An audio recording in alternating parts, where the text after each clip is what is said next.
सुप्रभात। The Bihar teachers history makers के मेरा मोबाइल मेरी शिक्षा कार्यक्रम में आपका एक बार पुनः स्वागत है।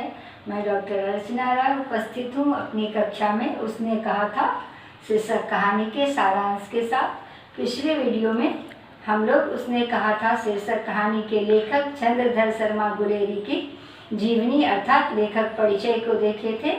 इस वीडियो में हम लोग सारांश रूप में इस कहानी को देखेंगे। और मैं पहले ही बताई कि यह प्रथम विश्व युद्ध के समय से जुड़ी हुई कहानी है और यह चंद्रधर शर्मा गुलेरी की अमर प्रेम कथा है।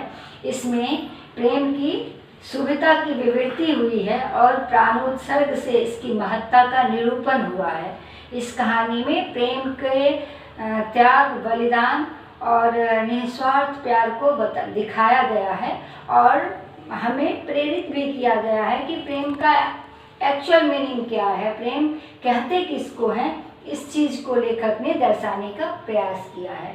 तो उसने कहा था शीर्षक कहानी का आरंभ जो होता है वह अमृतसर के एक भीड़ भरे बाजार से होता है, जहाँ पर एक 12 वर्ष का लड़का और एक 8 वर्ष की लड़की जो अपने मामा के यहाँ, दोनों बच्चे अपने मामा के यहाँ आते हैं और कुछ काम से बाजार आते हैं। जैसे जो लड़का होता है वह दही, मामा का बाल साफ करने के लिए दही चाहिए होता है तो दही लाने दुकान में आता है, और लड़की भी रसोई के लिए बड़ी लाने के लिए आती है दुकान पे।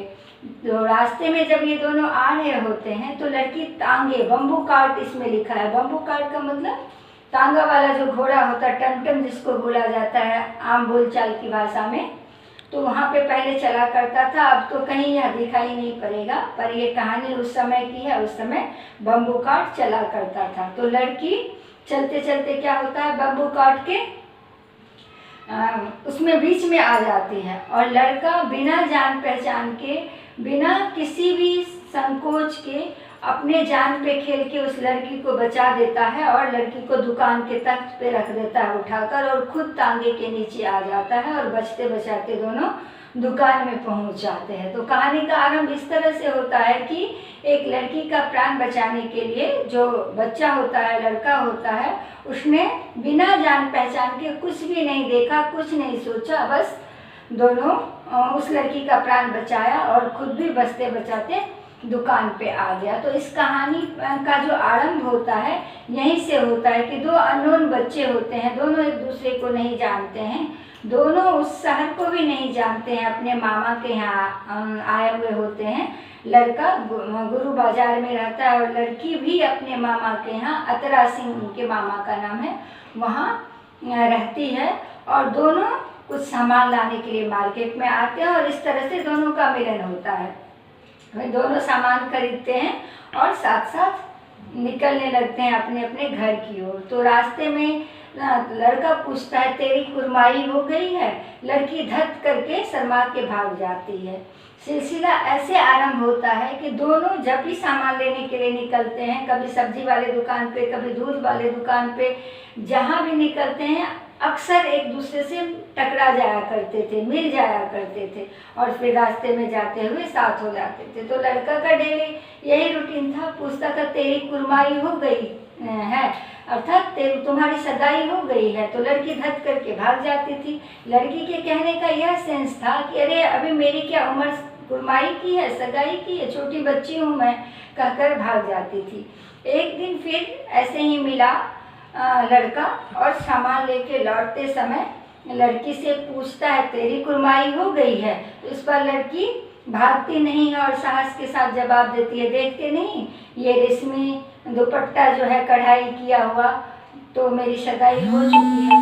लड़का को इस बार विपरीत जो हर बार जो सुनने के लिए मिलता था उससे अलग चीज़ मिला और जिसकी उसने कल्पना नहीं की थी ऐसी बातें सुनने को मिली। तो लड़का विक्षुब्ध हो गया, थोड़ा गुस्सा आ गया और लड़की इतना कहकर घर चली गई और ये रास्ते में गुस्से से पटकते, इधर उधर पत्थर मारते, पैर मारते ये भी अपने घर पहुंच गया। तो इसको बहुत, उस दिन लड़के को बहुत बुरा लगा था, बहुत ही क्रोध आ रहा था। पता कुछ भी नहीं था कि क्यों आ रहा है, क्या सोचा था हमने, बट उसके जो इमेजिनेशन के अकॉर्डिंग उसको आंसर नहीं मिला, या जैसा हर रोज़ वो करती थी लड़की तो उसको आंसर नहीं मिला, और ये जो सोच रहा था उसके अपोजिट की बातें हो गई, तो इसे बहुत निराशा हुई और निराशा में क्रोध बहुत ज़्यादा हुआ। फिर दोनों अपने अपने घर चले आए, मामा के घर से अपने अपने घर में वापस चले आए।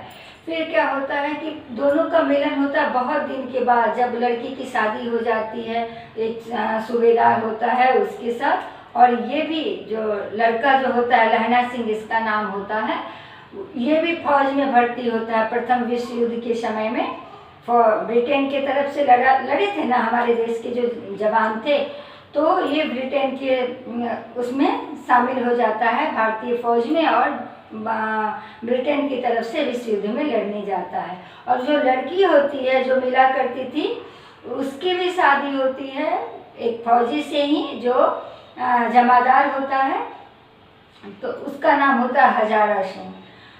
और फिर उसको एक बेटा भी होता है बोधा सिंह, वो भी फौज में ही होता है।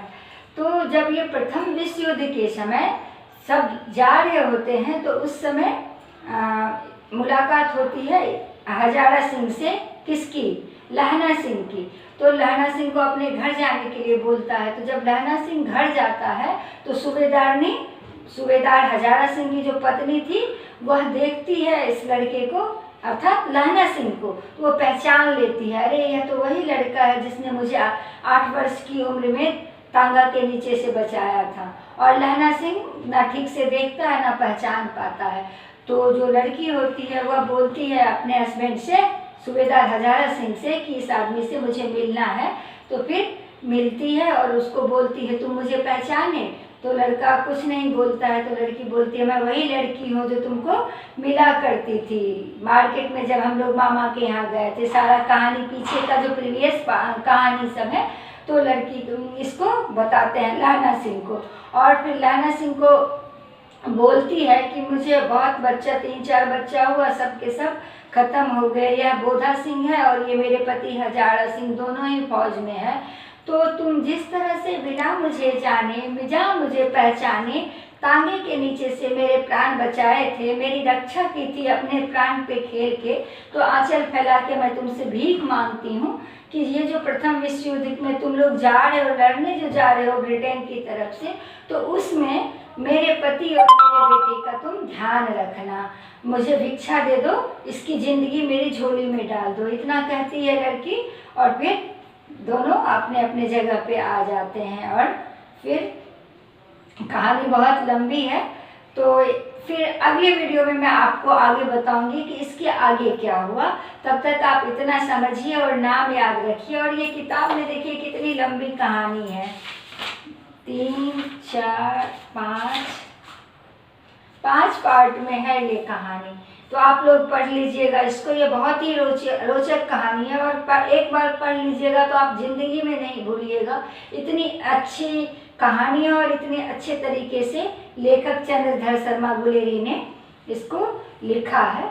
तो इस वीडियो में इतना ही, बाकी पार्ट के साथ मिलते हैं अगले वीडियो में।